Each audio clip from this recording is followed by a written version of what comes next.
Welcome back to my YouTube channel. आज हम करेंगे क्लास 11th के अकाउंटेंसी का चैप्टर 9 जिसका नाम है books of original entries journal के प्रैक्टिकल क्वेश्चन का सोल्यूशन नंबर 16। क्वेश्चन नंबर 16 बच्चों मैंने ऑलरेडी नोट कर रखा है। क्वेश्चन नंबर 16 में हमें जर्नल एंट्री पास करनी है। कुछ जर्नल एंट्री कुछ ट्रांजैक्शन गिवन है जिसके आपको जर्नल एंट्री पास करनी है। टोटल हमारे पास 5 ही ट्रांजैक्शन गिवन है। बहुत ही सिंपल क्वेश्चन है। चलिए एक बार उसको डिटेल में समझते हैं। तो सबसे पहले इस क्वेश्चन को समझ करने के लिए आपको पता होना चाहिए कि कैपिटल एक्सपेंडिचर क्या होते हैं, रिवेन्यू एक्सपेंडिचर क्या होते हैं। ये बहुत इंपॉर्टेंट है इस क्वेश्चन को करने के लिए। तो देखिए कैपिटल एक्सपेंडिचर कौन से होते हैं? Cost incurred to acquire an asset और to improve an existing asset. ऐसी कॉस्ट जो जिसमें किसी ने कोई एसेट परचेज किया हो, या तो हमने कोई एसेट परचेज किया हो, मशीनरी बिल्डिंग परचेज की हुई हो, या एग्जिस्टिंग एसेट पे कुछ हमने इंप्रूवमेंट की हो, जिससे क्या हुआ हो कि इंक्रीज इट्स कैपेसिटी और लाइफ स्पैन, जिससे उस चीज की कैपेसिटी या उसकी लाइफ स्पैन इंक्रीज हुई हो। This expenses provide a benefit for more than 1 year. ऐसे ऐसे एसेट जो ऐसे खर्चे जो कि हमें बेनिफिट प्रोवाइड करते हैं 1 साल से ज्यादा के लिए, they are recorded an asset on the balance sheet. तो उन्हें सबको हम कैपिटल एक्सपेंडिचर बोलते हैं। और रिवेन्यू एक्सपेंडिचर क्या होता है? Cost incurred for the day to day running of the business. ऐसे खर्चे जो कि डे टू डे में बिजनेस में डे टू डे में करने जरूरी हैं, वो सब रिवेन्यू एक्सपेंडिचर होते हैं।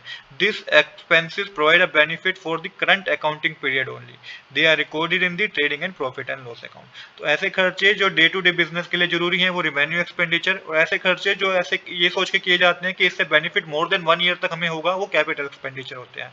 तो चलिए अब बेसिक रूल को समझ लेते हैं। रूल कहा गया है asset expense time purchase sales return और लॉसेस। ये बच्चों अगर आपको लगे ट्रांजैक्शन पढ़ के कि ये सब कुछ इंक्रीज हो रहे हैं तो डेबिट कर दीजिए, अगर डिक्रीज हो रहे हैं तो क्रेडिट कर दीजिए।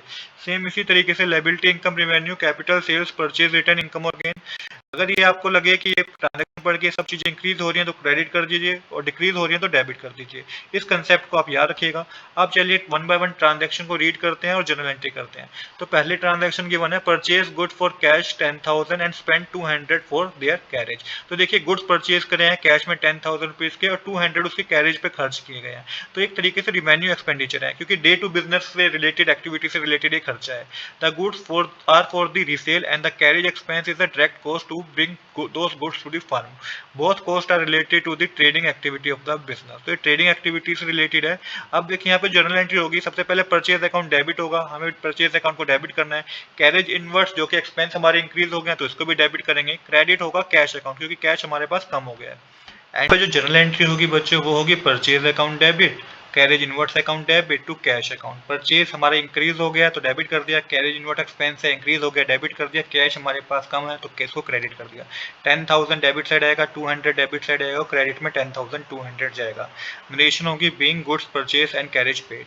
इसके बाद सेकंड जर्नल एंट्री हमारे पास purchase machinery for cash 50,000 and spend 500 for its carriage. तो देखिए कैपिटल एक्सपेंडिचर का नेचर का खर्चा है, कैपिटल एक्सपेंडिचर के अंदर आएगा। The machinery is a fixed asset, the carriage cost is incurred to get the asset to the factory and ready for use. All expense incurred to make an asset usable and capitalized, meaning they are added to the cost of the asset. क्योंकि ये capital nature का खर्चा है, capital expenditure है, तो जितना भी carriage में कॉस्ट लगे ना 500 रुपीज, ये इसके मशीनरी की कॉस्ट में ही जोड़ा जाएगा। तो यहाँ पे जो जनरल एंट्री होगी वो होगी बच्चों machinery account debit to cash account. तो जनरल एंट्री आप लिखेंगे machinery account debit to cash account, narration लिखेंगे being machinery purchase and carriage paid. 50,500 को डेबिट साइड ऐड करना है, 50,500 को क्रेडिट साइड मेंशन करना है। आई होप कि आप समझ पाए होंगे कि यहाँ पे हमने कैरेज क्यों नहीं लिखा, कैरेज अकाउंट डेबिट क्यों नहीं लिखा, क्योंकि ये कैपिटल नेचर का खर्चा है। तो इसमें जो कैरेज की कॉस्ट थी वो मशीनरी कॉस्ट में हमने जोड़ दी, और पर जो इससे प्रीवियस ट्रांजेक्शन थी उसमें purchase account debit carriage account debit to cash account किया था, क्योंकि वो हमारा रिवेन्यू नेचर का खर्चा था, रिवेन्यू एक्सपेंडिचर था। तो आई होप कि दोनों ट्रांजेक्शन में डिफरेंस आपको समझ में आया होगा। अब देखिए जो नेक्स्ट जनरल एंट्री है वो paid 20,000 for cement, 10,000 for timber, 5,000 as wages for the construction of building. अब बिल्डिंग बन रही है, बिल्डिंग की कंस्ट्रक्शन हो रही है, और साथ में यहाँ पे आपको और भी बता रखा है सीमेंट 20,000 का है, टिम्बर 10,000 का है, वेजेस 5,000 रुपए के पे किए गए हैं। पर किस लिए पे करे हैं? कंस्ट्रक्शन ऑफ बिल्डिंग के लिए। तो ये भी कैपिटल एक्सपेंडिचर है। तो यहाँ पे बिल्डिंग की कॉस्ट के अंदर ये सारे खर्चे छोड़े जाएंगे। तो building account debit to cash account इसकी जनरल एंट्री होगी। तो यहाँ पे हमने मेंशन कर दिया है building account debit to cash account, narration होगी being expense paid for the construction of building. तो इस तरीके से थर्ड ट्रांजैक्शन में हमारी कंप्लीट हो गई। अब है फोर्थ और ट्रांजैक्शन जिसमें purchase an old machinery for 20,000 and spend 2,500 on it's immediate repair. तो यहाँ पे एक ओल्ड मशीनरी खरीदी है 20,000 रुपीज़ की और उस पर 25 रुपये हमने स्पेंड किए हैं उसके रिपेयर पे। तो ये भी कैपिटल एक्सपेंडिचर का नेचर का खर्चा है। तो इसमें 2,500 रुपीज़ जो स्पेंड किए ना मेरे रिपेयर पे, ये मशीनरी की कॉस्ट में ऐड होंगे। जनरल एंट्री होगी machinery account debit to cash account 22,500 rupees debit side, 22,500 rupees की क्रेडिट साइड। नरेशन लिखेंगे being old machinery purchase and immediate repair paid. तो इस तरीके से ये ट्रांजेक्शन भी हमने कंप्लीट कर लिया। अब है लास्ट जनरल एंट्री जो कि paid 500 for repairing some other machinery.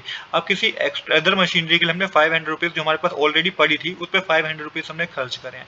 तो देखिए ये रिवेन्यू एक्सपेंडिचर के अंदर आएगा। यहाँ पे आपको जो जनरल एंट्री करनी होगी वो repair account debit to cash account करनी होगी। 500 का अमाउंट डेबिट साइड, 500 का अमाउंट क्रेडिट साइड। नरेशन लिखेंगे being repair paid on machinery. तो इस तरीके से जनरल एंट्री बच्चों हमारी करीब कंप्लीट हो गई है। तो आज के लिए इतना ही। I hope you like this video. If you like this video, please do subscribe this channel. Thanks for watching.